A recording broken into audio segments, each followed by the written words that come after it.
بسم اللہ الرحمن الرحیم۔ ایصال ثواب کے متعلق کئی ساتھیوں نے مجھ سے پوچھا کہ ایصال ثواب کسے کہتے ہیں، اس کی حقیقت کیا ہے۔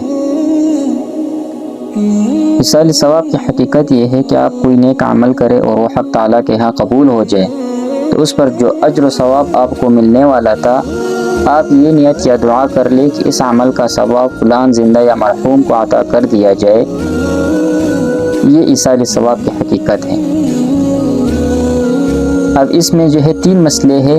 ایک یہ کہ ایصال ثواب کسی ایسے عمل کا کیا جا سکتا ہے جس پر آپ کو خود ثواب ملنے کی توقع ہو۔ اگر آپ ہی کو اس کا ثواب نہ ملے تو آپ دوسرے کو کیا بخشیں گے؟ تو جو عمل خلاف شرع اور خلاف سنت کیا جائے وہ ثواب سے محروم رہتا ہے، اور ایسے عمل کے ذریعے سے ثواب بخشنا خوش فہمی ہے۔ دوسرا مسئلہ یہ ہے کہ ایصال ثواب زندہ اور مردہ دونوں کو ہو سکتا ہے۔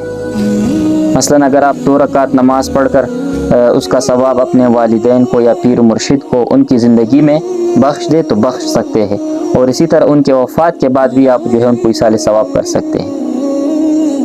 اب عام رواج مردوں کو ایصال ثواب کا اس وجہ سے ہے کہ زندہ آدمی کے اپنے اعمال کا سلسلہ جاری ہوتا ہے، وہ اس کے پاس زندگی ہے، اس کے پاس سانس ہے، وہ زندہ آدمی ہے، وہ اپنے کا عمل کر سکتے ہیں، وہ اپنے ثواب کے اندر اضافہ لا سکتا ہے۔ اور اسی طرح جب آدمی مر جاتا ہے تو اس کے بعد جو ہے وہ ثواب کا محتاج ہوتا ہے۔ وہ پھر اس بات کا محتاج ہوتا ہے کہ کوئی بندہ جو ہے وہ قرآن شریف پڑھ کر یا جو ہے 2 رکعت نفل نماز پڑھ کر ذکر و اذکار، تسبیح و استغفار، ان چیزوں کا جو ہے مجھے ایصال ثواب کر دے۔ تو مردہ جو ہوتا ہے وہ زندوں کی ایصال ثواب کا محتاج ہوتا ہے۔ مشکوٰۃ شریف کی حدیث ہے کہ قبر میں مردے کی مثال ایسی ہے کہ کوئی شخص دریا میں ڈوب رہا ہو اور لوگوں کو مدد کے لیے پکار رہا ہو۔ اسی طرح مرنے والا اپنے ماں باپ، بہن بھائی اور دوست احباب کی طرف سے دعا کا منتظر رہتا ہے، اور جب وہ اس کو پہنچتی ہے تو اسے دنیا اور دنیا کی ساری چیزوں سے زیادہ محبوب ہوتی ہے۔ اور حق تعالی شانہ زمین والوں کی دعاؤں کی بدولت اہل قبور کو پہاڑوں کے برابر رحمت عطا فرماتے ہیں، اور مردوں کے لیے زندوں کا تحفہ کیا ہے؟ استغفار ہے۔ ایک اور حدیث میں ہے مشکوٰۃ شریف کی کہ اللہ تعالیٰ جنت میں نیک بندوں کا درجہ بلند فرما دیتے ہیں، تو عرض کرتا ہے کہ یا الہی مجھے یہ درجہ کیسے ملا؟ ارشاد ہوتا ہے تیرے لیے تیرے بیٹے کے استغفار کی بدولت یہ درجہ ہم نے آپ کو عطا کر دی۔ علامہ سیوطی رحمۃ اللہ علیہ نے شرح صدور میں لکھا ہے کہ امام سفیان ثوری رحمۃ اللہ علیہ فرمایا کرتے تھے کہ زندہ لوگ کھانے پینے کے جتنے محتاج ہے، مردے دعا کے اس سے بڑھ کر محتاج ہے۔ یہ 2 مسئلے ہو گئے۔ تیسرا مسئلہ یہ معلوم ہوا اس سے کہ جس عمل کا ثواب کسی کو بخشنا منظور ہو، یا تو اس کام کے کرنے سے پہلے اس کی نیت کر لی جائے، جو وہ ثواب کر رہا ہے اس سے پہلے اس کی نیت کر لے، یا وہ عمل کرنے کے بعد جس عمل کا وہ ایصال ثواب کر رہا ہے، ثواب پہنچا رہا ہے مردوں کو، تو اس عمل کرنے کے بعد وہ دعا کر لے کہ حق تعالی شانہ اس کا عمل کو قبول فرما کر اس کا ثواب فلان صاحب کو عطا فرمائے جس کو بھی وہ بھیجنا چاہتا ہے۔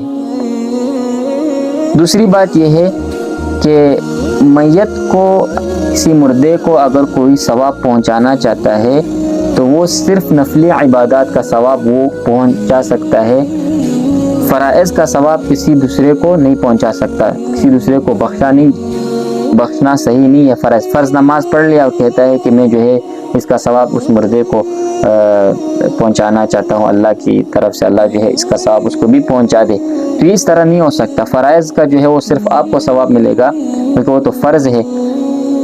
البتہ مردے کو جو بھی ثواب پہنچنا ہوگا، اگر کسی عبادت کا وہ ثواب پہنچانا چاہ رہا ہے، ایصال ثواب کر رہا ہے، تو وہ نفلی عبادت ہونی چاہیے۔ فرائض کا جو ہے وہ ایصال ثواب بخشنا صحیح نہیں ہے۔